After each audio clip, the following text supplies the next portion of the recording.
UU ministers meet many people who, like James Kavanaugh, have lost their easy God. When a church newcomer or an old-timer says to a minister, "Well, I don't believe in God," what is that minister supposed to say? It happens often enough.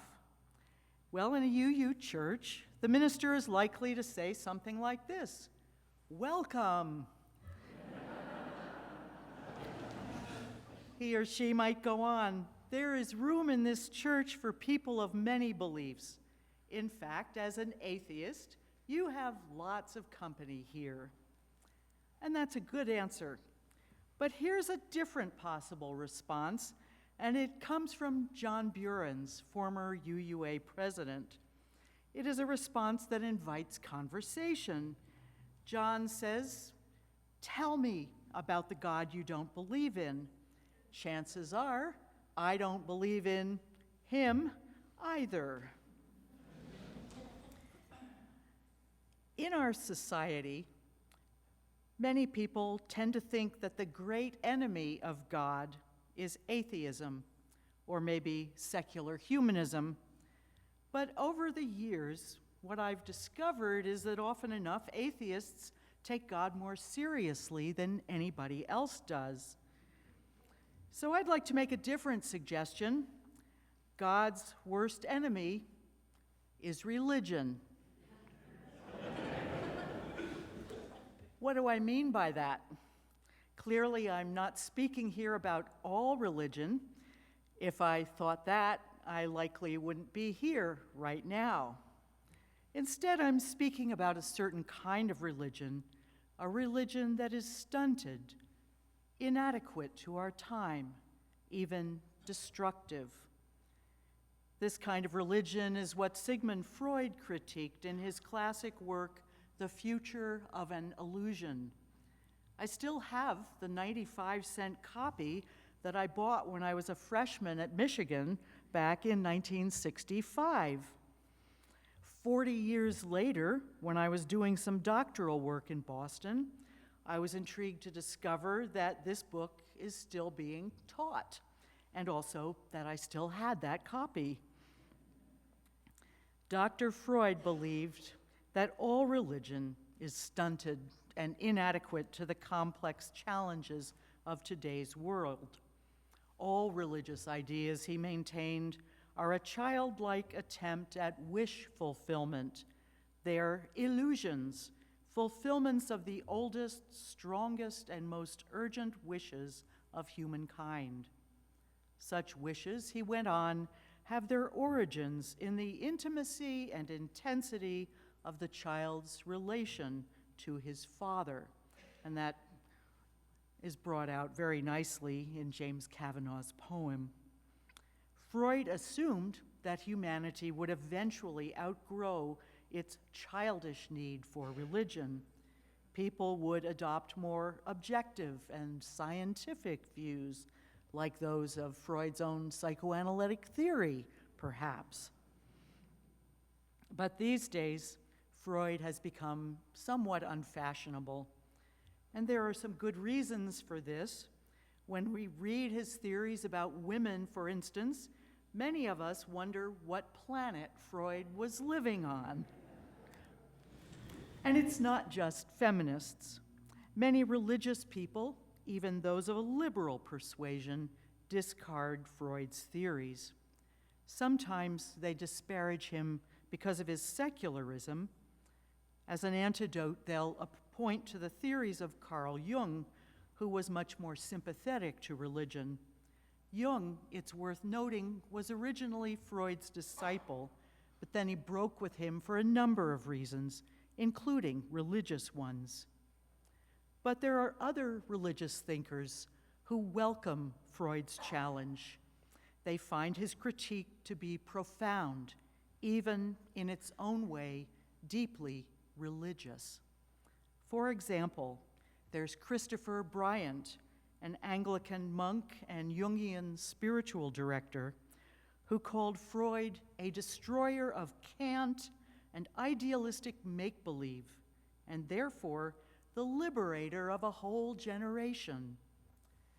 Alan Jones, another Anglican, this time on this side of the pond, compared Freud to the early desert fathers and mothers. Jones says, "The way of believing that I wish to follow tries to resist the temptation for premature explanation. I want to claim Freud as well as Jung as a possible ally in helping me to believe. In fact, it is my intuition that Freud, in the long run, will prove as great an ally to us in spite of his so-called atheism." So, maybe it's possible to love God and Freud. There's a big caveat here, though.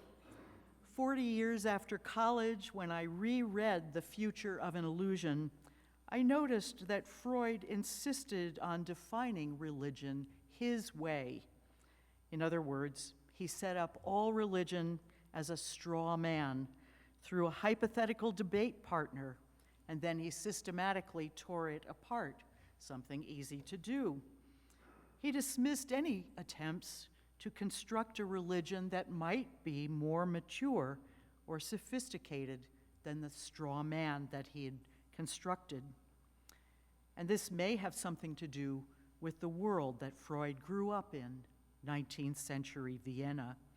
The wish fulfillment religion he criticized was in fact the common religious currency of his time. And it may still be the dominant version of faith here in the United States. The God that Freud rejected is, for many people, exactly the God they do believe in. For a growing number of other people, it's exactly the God they don't believe in. It doesn't occur to the non-believers that there might be other ways of thinking about the divine. Well, who is the God that Freud rejected? Harvard psychologist Peter Homans called this God the transference God. In a similar vein, John Shea, someone with whom I studied in my doctoral program, called it the superego God. The superego God, what does that mean? Well, if we've ever studied Freud, and perhaps even if we haven't, we've heard about the id, the ego, and the superego, all components of the human psyche. In this triad, the superego is the one who keeps us in line. Freud thought the superego developed out of the id to help the ego deal with reality. The superego is all those do's and don'ts, the ones from our parents and from the culture at large that we tend to internalize as children. Unfortunately, when God becomes identified totally with the superego, then God becomes the God of thou shalt not, of do's and don'ts. And when this concept of God is at work in the society at large, he wreaks all kinds of havoc. We can see it, for example, in the current struggles over marriage equality. Just this week, while driving, I heard on NPR a Texas public official say, "Well, we have to structure society the way God wants it." And Chuck and I wondered, well, how can he be so confident about what God wants? Or as a hospital chaplain I worked with once said, God doesn't always follow our orders. We might even argue that a focus on the superego God has been disastrous for planet Earth. In the Eurocentric West, constant worry about sin, sinfulness, and individual salvation has often led to self-preoccupation. That means that we humans have sometimes forgotten that the whole thing really isn't about us. We've forgotten who we are, one part of a complex, interdependent web of being, all of which is sacred. Often, the superego is equated with conscience, knowing right from wrong. But although these two things are related to each other, they're really not the same. John Glaser, who is a Catholic priest and psychologist, spells out the differences in a compelling way, I think. Our conscience, Glaser says, is an insight into love. It is an invitation to loving ways of relating. It is a call issued by the ultimate value and promise of love and the peace that results from the creative yes to that love. Glaser goes on to say that conscience is a caution against turning away from love's invitation. It is also a warning of the disharmony and disintegration that flow from resisting love. In contrast, the superego is not about loving, but about our need to feel that we are lovable. It develops naturally in childhood out of a deep human survival need, our very legitimate need to be loved. For the young child, any perceived disapproval or withdrawal of love by parents carries the threat of annihilation, and so the child takes in the parents' wishes and regulates conduct accordingly. So far, so good. This is normal. Glaser notes that the superego's role in the early years is quite meaningful and necessary. In fact, it's a primitive stage on the way to the development of the adult conscience. Even when we become adults, the superego has its uses. It helps us, for example, to make a lot of decisions automatically so that we don't have to be thinking every time we have to choose something about what we should do.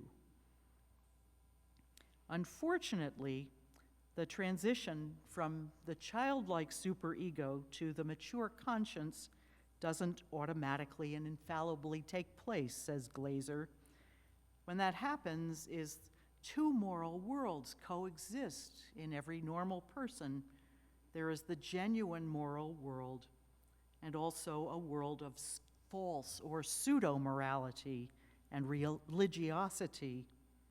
In the adult psyche, this second false moral world can distort religion, turning God into that tyrannical judge on a throne, meting out punishment. The voice of our own superego is then mistakenly identified as the voice of God. But Glaser says, to associate the mystery of invitation, the absolute yes to our future, the radical call to eternally abiding love with the hot and cold, arbitrary tyrant of the superego is a matter of grave distortion. It reaches into the totality of a person's life and poisons every fresh spring of the good news. Such a God deserves to die. Some people hang on to the superego God, though, for their entire lives, never imagining there might be other ways of being religious. Others outgrow the superego God, but then they leave religion altogether, thinking that's the only kind available. They miss the possibility there may be other ways of being a believer. And this may be what Meister Eckhart had in mind when he said, "I pray to God to rid me of God." He was saying, I think, that beyond the superego God, there is something else, truer and deeper. For Eckhart, it was God, the great underground river. Another medieval German mystic, Matilda of Magdeburg, wrote in the same spirit, "The day of my spiritual awakening came when I saw and knew that I saw all things in God and God in all things." John Shea, with whom I studied, writes of the transition from the superego God to the God beyond. he notes some of the transformations that flow from bidding farewell to the superego God. The transference God becomes thou, a spiritual reality in which we live and move and have our being. The God of belief becomes the God of mystery. We discover a depth that we will never fully plumb. The God of law becomes the God of love. Not that the law is left behind entirely, but it is transformed and taken up into love. The God of thou shalt not becomes the God of freedom, the God of conscience exercised in freedom.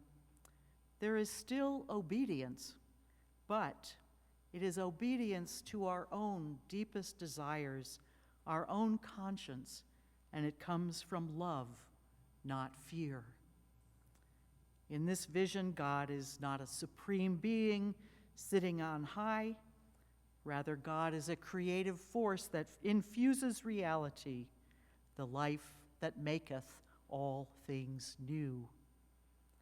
In this vision, the holy is all around us and within each of us, and all souls are set free to grow into harmony with all creation.